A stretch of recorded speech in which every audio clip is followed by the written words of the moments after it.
Olá, pessoal! Eu sou a instrutora Jéssica. Em conjunto com a instrutora Regina, criamos esse conteúdo que está relacionado à unidade curricular de qualidade, segurança, meio ambiente e saúde no trabalho. É um conteúdo muito interessante em que a gente vai abordar os riscos no ambiente de trabalho, a gente vai falar sobre os possíveis acidentes e doenças relacionadas ao trabalho e as medidas de correção para que isso não aconteça. Então, é uma unidade curricular que vai agregar muito no conhecimento de vocês e no currículo. Eu espero que vocês gostem e assistam aí até o final, beleza? Então, pessoal, para a gente começar o assunto, eu vou explicar para vocês a introdução da segurança do trabalho, né? O que é a segurança do trabalho? É um conjunto de normas, ações, atividades e medidas preventivas destinadas à melhoria no ambiente de trabalho. Então, pessoal, nós temos algumas legislações, como por exemplo a CLT, as normas regulamentadoras, que obrigam a implementação da segurança do trabalho dentro das empresas, né? Então, a segurança do trabalho, ela é isso, é um conjunto de normas, ações e atividades. E ela é implementada não só pelo empregador, mas também pelos trabalhadores. Então, todos nós que estamos inseridos nesse contexto, das atividades dentro da jornada de trabalho, nós temos que cumprir com essas normas, com essas ações, com essas atividades preventivas, né, para melhorar tanto a nossa segurança quanto a de todas as pessoas envolvidas ali no processo, tá? Então, nós sabemos que são muitos os riscos de acidentes, de doenças, né, e a segurança do trabalho, ela está aí justamente para prevenir, né, para fazer com que isso não aconteça, utilizando todo o contexto de normas, atividades e ações preventivas, tá? Então, quais são essas normas? Como que isso iniciou-se? Nós temos a Constituição Brasileira, né, que a gente sabe que é a norma superior aí, né, dentro do nosso contexto de legislação. E dentro da Constituição Brasileira, no artigo 7º, ele explicita a redução dos riscos inerentes ao trabalho por meio de normas de saúde, higiene e segurança. Então, para a gente ver como que é importante a implementação dessas ações. Até a Constituição Brasileira, ela traz de forma explícita o direito da saúde e da segurança dos trabalhadores. Por isso que a gente tem que realmente valorizar esse assunto, esse contexto, para que o empregador ele esteja em conformidade com a legislação e o trabalhador, ao mesmo tempo, contribuindo para que isso seja implementado de forma adequada dentro do contexto de trabalho, tá? Outra legislação importantíssima dentro do nosso contexto é a CLT, né, que é a Consolidação das Leis do Trabalho. A CLT, ela foi criada no governo do Getúlio Vargas, né, e aí ela traz itens importantíssimos sobre o direito do trabalhador e a segurança e a saúde do trabalhador, né? Então, no capítulo 5 da segurança do trabalho, a gente tem as normas relativas à saúde, né, e à segurança dos trabalhadores. E aí tem aí embaixo todos os assuntos, né, que são abordados.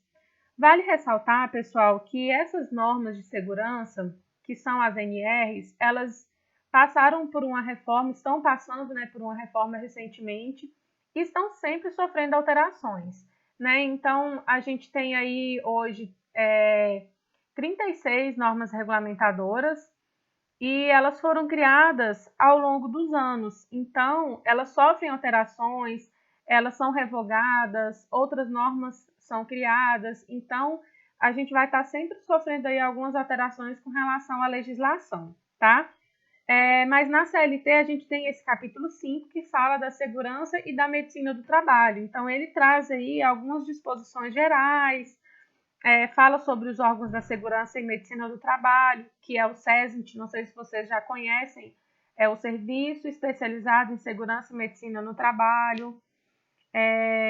Mais na frente a gente vai discutir cada um desses assuntos. Nesse primeiro momento, eu quero que vocês entendam que a legislação, ela traz, né, as obrigações, as proibições que o empregador, né, ele precisa implementar dentro ali do contexto de trabalho. Então, aqui nós temos aí também mais alguns itens, né, na CLT, que fala sobre segurança e saúde no trabalho, atividades insalubres ou perigosas, que a gente conhece como insalubridade e periculosidade. Então, dentro da própria CLT, a gente tem alguns itens, né, relativos à segurança e à saúde do trabalhador. Mas, pessoal, quando a gente vai implementar todas essas ações, a gente observa, primeiramente, as NRs, né, que elas foram aprovadas pela Portaria 3.214. Então, cada uma das NRs, elas vão abordar um assunto relativo à segurança e medicina do trabalho, tá? É importante que vocês entendam que todo esse contexto, né, de segurança e medicina do trabalho, ele está inserido em legislação. Então, a obrigatoriedade do cumprimento dessas ações de segurança não é só pensando na prevenção de acidentes, mas também pensando nas penalidades que o empregador pode sofrer em razão do não cumprimento das normas. Beleza? Então, pessoal, dentro do direito do trabalho, a segurança é chamada de direito tutelar do trabalho.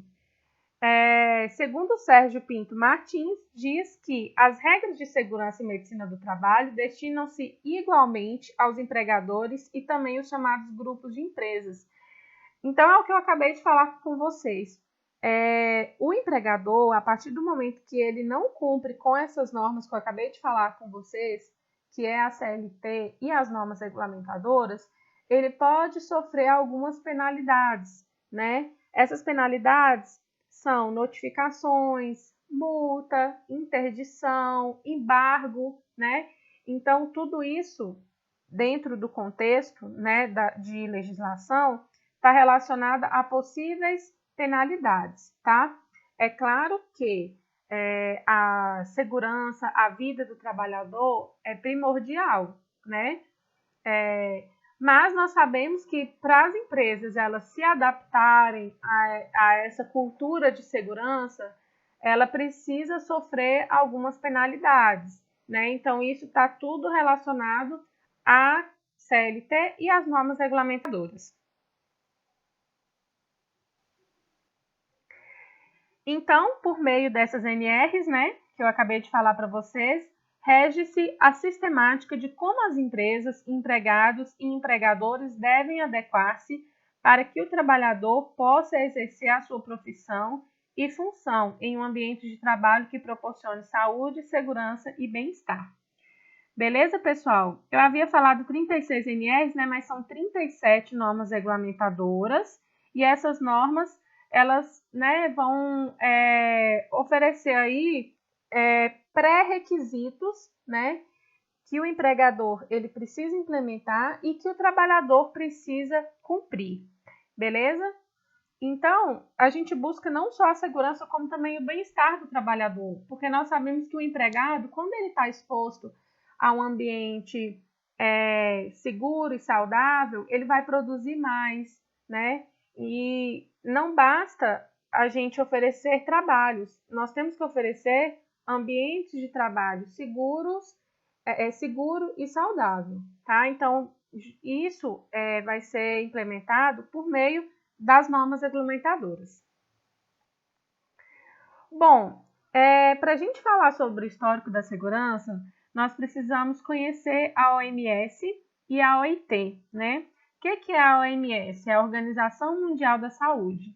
Então, ela surgiu com a proposta de cuidar de questões relacionadas à saúde global. Essa agência especializada das Nações Unidas foi fundada em 7 de abril de 1948, quando seus estatutos foram ratificados. E atualmente são mais de 7.000 pessoas, né, trabalhando em 150 escritórios de diferentes países. em 6 escritórios regionais na sede em Genebra. Então, a Organização Mundial da Saúde, ela cria orientações, né?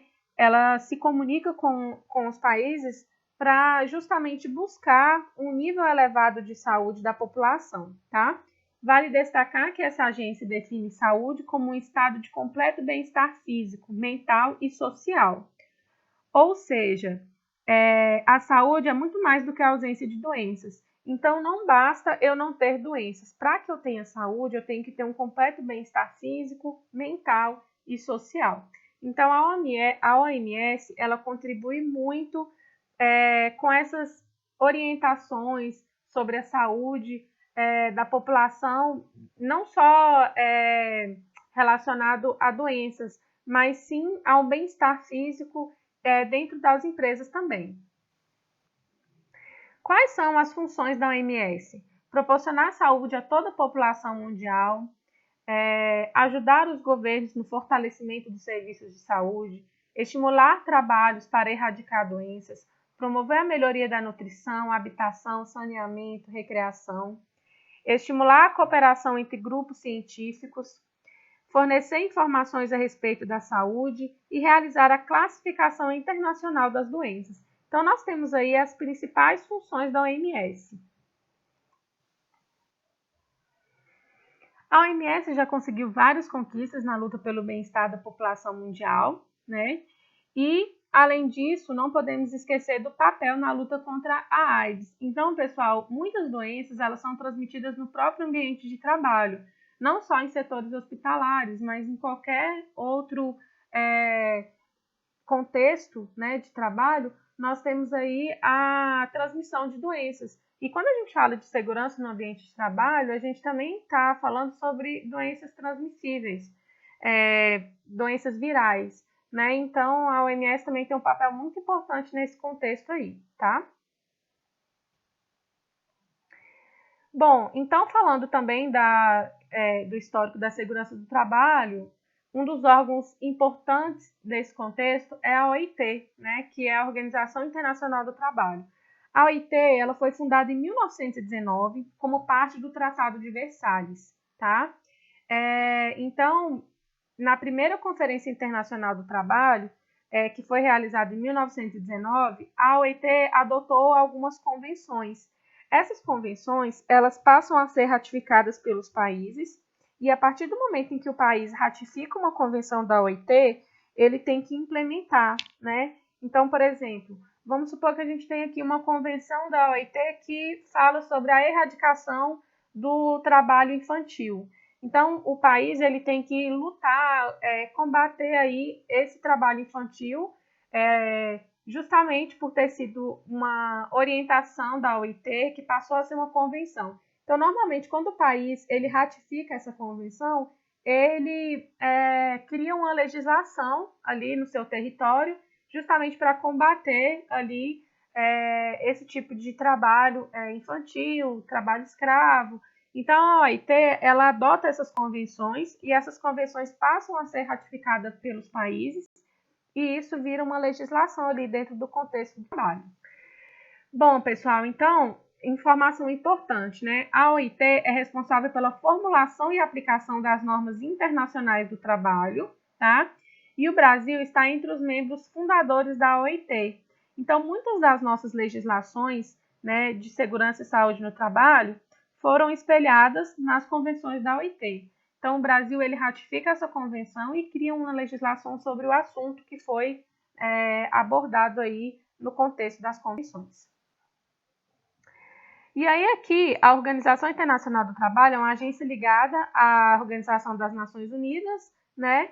E a gente tem aí um dos principais objetivos, né, da OIT. Proteger o trabalhador contra qualquer risco à sua saúde e que decorra do trabalho ou das condições em que ele é colhido. Concorrer para o ajustamento físico e mental do trabalhador às suas atividades na empresa, através da adaptação do trabalho ao ser humano e pela colocação deste em setor que atenda às suas aptidões. Contribuir para o estabelecimento e manutenção do mais alto grau possível de bem-estar físico e mental dos trabalhadores. Bom, então as primeiras leis de proteção ao trabalho surgiram na Europa, né, nos países que são a Inglaterra, França, Alemanha, Itália. E a gente tem aqui o histórico, né, dessas leis. A Inglaterra, em 1802, criou a Lei de Amparo aos Operários. Em 1819, surge a lei que proibia o trabalho para menores de 9 anos e limitava a 12 horas a jornada para menores de 16 anos. Então, só para vocês verem como eram precárias o ambiente de trabalho nessa época. Né? Então, a gente tinha trabalho infantil, trabalho de idosos, jornadas prolongadas de trabalho. Então, com a inserção dessas leis, veio aí a limitação, né, de jornada, a proibição de trabalho infantil. Então, foi muito importante para o contexto que a gente chegou hoje. Né? Hoje a gente tem a CLT, a gente tem as normas regulamentadoras que asseguram aí um limite de jornada, um ambiente mais seguro e saudável. E naquela época não. Então, esses países eles foram pioneiros aí na inserção das primeiras leis de segurança e saúde no trabalho. Já em 1908 foi estabelecida a jornada diária de 8 horas, então foi uma evolução, né, que a gente tem aí até hoje esse limite de jornada. Como eu falei para vocês, pessoal, o Brasil ele se espelhou muito a CLT nessas normas que foram criadas em outros países e, claro, nas convenções da OIT, né? Então, certamente pode-se considerar que a Inglaterra foi o berço da ideia do repouso semanal e da limitação da jornada diária de trabalho. Nesse contexto, pessoal, então aqui no Brasil a gente tem as nossas leis, né, que foram implementadas aí no decorrer da evolução do vínculo empregatício, né? Então, a principal lei que nós temos aí dentro dessa pirâmide é a Constituição Federal. Nenhuma outra lei pode ir em confronto, contradizer o que está escrito na nossa Constituição. E abaixo da Constituição nós temos as demais legislações, que são as emendas constitucionais, lei complementar, lei ordinária, lei delegada, decreto legislativo, decreto presidencial, portaria e instruções normativas. Então, as normas regulamentadoras, elas estão dentro do decreto, né? A gente tem um decreto e por meio desse decreto foi aprovada as 37 normas regulamentadoras que a gente tem hoje.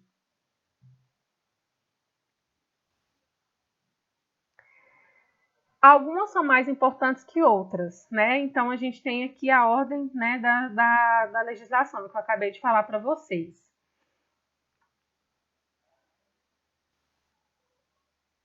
Dentre as várias normas regulamentadoras de relação de trabalho, deve-se aplicar sempre a norma que mais favoreça o empregado. Assim, verifica-se que, em matéria trabalhista, a norma hierarquicamente superior será sempre aquela mais favorável ao trabalhador. Então, aqui a gente tem uma nota. Foram publicadas 37 normas regulamentadoras da área de saúde e segurança do trabalho e as NRs 2 e 27 foram revogadas. Então, como eu havia falado no início desta aula, nós temos algumas NRs sendo criadas e outras sendo revogadas, porque essas normas elas passam por atualizações, tá? Por exemplo, a SNR2 que foi revogada é a inspeção prévia. Por que ela foi revogada? Ela falava que toda empresa, antes de iniciar suas atividades, necessariamente tinha que passar por uma inspeção prévia. Só que ficou inviável a implementação dessa norma, porque são muitas empresas e o Estado ele não conseguia fazer essa inspeção em todas as empresas. Então, foi uma norma que ela já não estava mais em uso e agora recentemente ela foi revogada. Então, pessoal, sobre as normas regulamentadoras, eu quero que vocês deem uma olhada em casa sobre cada uma dessas normas, tá? Como eu falei, são 37 NRs, tá? Elas são aplicáveis a todos os setores de trabalho. É claro que nós temos algumas normas que são muito específicas, né? Mas dentro do nosso contexto, a gente pode entender que as NRs, elas são aplicáveis às atividades, tá? Como, por exemplo, eu tenho a NR5 que fala da CIPA, que é a Comissão Interna de Prevenção de Acidentes de Trabalho. Então, toda empresa tem que ter uma CIPA instalada justamente para poder prevenir os acidentes relacionados ao trabalho. A gente tem a NR4, que fala do SESMIT, então fala que todas as empresas precisam ter um serviço especializado em segurança e medicina no trabalho. Então, são esses 2 órgãos dentro da empresa que são responsáveis, né, por promover aí a segurança e a saúde do trabalhador. Então, vocês vão ver a importância dessas NRs, qual o assunto que fala cada uma delas, e é importante que vocês deem uma lida, façam uma pesquisa em casa sobre as normas regulamentadoras, tá bom? E aí, gente, vamos falar agora, então, sobre o acidente de trabalho. Vimos, né, sobre a legislação, da segurança, e a gente vai falar sobre os acidentes de trabalho. O que são acidentes de trabalho? O que é esse conceito? Acidente de trabalho é o que ocorre pelo exercício do trabalho a serviço da empresa ou de empregador doméstico ou pelo exercício do trabalho dos segurados referidos no inciso 7º. Então, pessoal, para que seja considerado acidente de trabalho, o funcionário ele precisa estar a serviço da empresa, não necessariamente no próprio estabelecimento da empresa, basta ele estar a serviço da empresa, que se ele sofrer uma lesão pessoal ou uma perturbação funcional e tiver relação com o trabalho, isso vai ser considerado acidente de trabalho. Então, é um contexto da Lei 8.213, tá? Que traz aí para nós esse contexto aí, esse conceito de acidente de trabalho. Bom, a empresa é responsável pela adoção e uso das medidas coletivas e individuais de proteção e constitui contravenção penal punível com multa deixar a empresa de cumprir as normas de segurança e higiene do trabalho. O que quer dizer isso, pessoal? Todo acidente de trabalho é de responsabilidade da empresa. Então, a empresa, além de ela fornecer equipamentos de proteção coletiva e individual, ela tem que fiscalizar se o trabalhador está fazendo uso adequado desses equipamentos, tá? Então, para a empresa se resguardar com relação às questões de acidente de trabalho, ela tem que cumprir adequadamente as disposições nessas leis que a gente acabou de ver, tá? Então, o acidente de trabalho ele vai provocar uma lesão corporal ou perturbação funcional, levando até a morte ou perda ou redução permanente ou temporária da capacidade para o trabalho. Então, é de responsabilidade muito grande do empregador, né, colocar um funcionário exposto a um risco. Esse risco ele tem que ser monitorado, né? Ele tem que fiscalizar, ele tem que é de responsabilidade da empresa fornecer os equipamentos de proteção, as ações, os treinamentos e também fiscalizar se o colaborador está realmente fazendo uso e cumprindo com essa legislação. É dever da empresa prestar informações pormenorizadas sobre os riscos da operação a executar e do produto a manipular. Então, a empresa ela tem que treinar o colaborador, né? A gente vê, por exemplo, a área de contato de trabalho com eletricidade. Então, a empresa tem que fornecer o treinamento da NR10, fornecer a reciclagem desse treinamento. Trabalho em altura, a empresa tem que fornecer o treinamento da NR35, fazer a reciclagem desse treinamento. Então, ela tem que fornecer as informações. O trabalhador ele tem que conhecer os riscos que ele está exposto. Ele tem que conhecer as ferramentas de combate a esse risco. Né? Então, a empresa ela tem que prestar essas informações. A norma é muito clara quando ela fala que a empresa precisa treinar o colaborador. O Ministério do Trabalho e da Previdência Social, hoje é o Ministério da Economia, né? Então a gente tinha antes o Ministério do Trabalho, agora é uma pasta dentro do Ministério da Economia, fiscalizará e os sindicatos e entidades representativas da classe acompanharão o fiel cumprimento do disposto nas normas relativas à segurança do trabalho. Então, pessoal, a gente tem os auditores fiscais, né, que fazem essa fiscalização para realmente identificar se as empresas estão cumprindo com a prestação de informação, com o fornecimento de equipamentos, com o treinamento, sinalização de segurança, tá? Consideram-se acidentes do trabalho, nos termos do artigo anterior, as seguintes entidades móveis: doença profissional e doença do trabalho. Então, pessoal, a doença profissional, assim entendida, voltando, o que é a doença profissional? ela é a doença produzida ou desencadeada pelo exercício do trabalho peculiar a determinada atividade e constante da respectiva relação elaborada pelo Ministério do Trabalho e da Previdência Social. O que quer dizer isso? Uma doença profissional, ela é equiparada ao acidente de trabalho, ou seja, também é de responsabilidade do empregador e o empregador também tem que comunicar por meio da CAT essa doença, tá?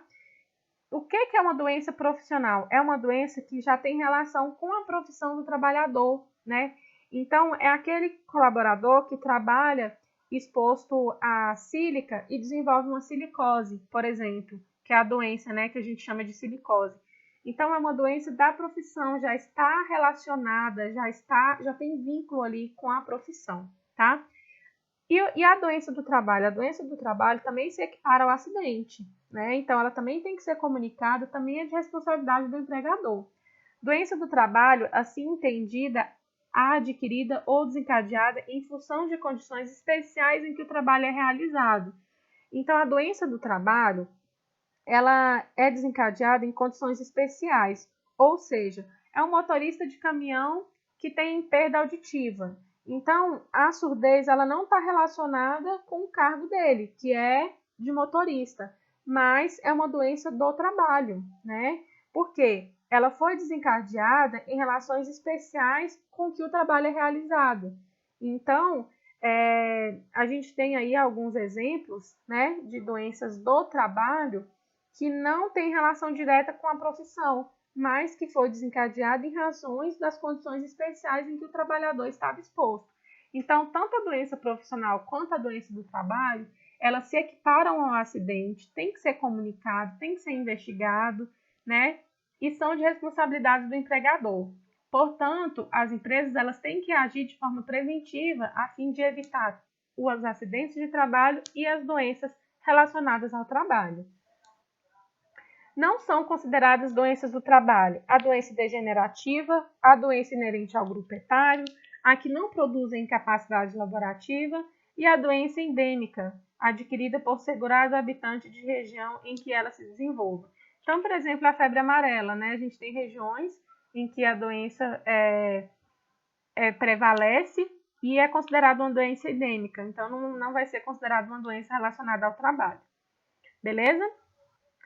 Equipara-se também ao acidente de trabalho, para efeitos desta lei, o acidente ligado ao trabalho que, embora não tenha sido a causa única, haja contribuído diretamente para a morte do segurado e o acidente sofrido pelo segurado no local e horário de trabalho, em consequência de ato de agressão, sabotagem ou terrorismo, ofensa física intencional, ato de imprudência, ato de pessoa privada do uso da razão, desabamento, inundação, incêndio, entre outros casos fortuitos. Então, todos esses casos aqui também são considerados acidentes de trabalho. Também é considerado acidente de trabalho a doença proveniente de contaminação acidental do empregado no exercício de sua atividade.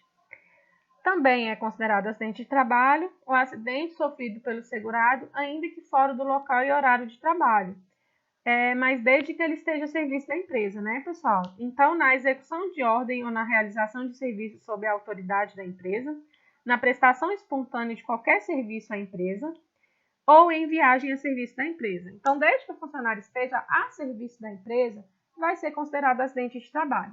Recentemente, a gente teve aí o acidente de trajeto não sendo mais considerado acidente de trabalho.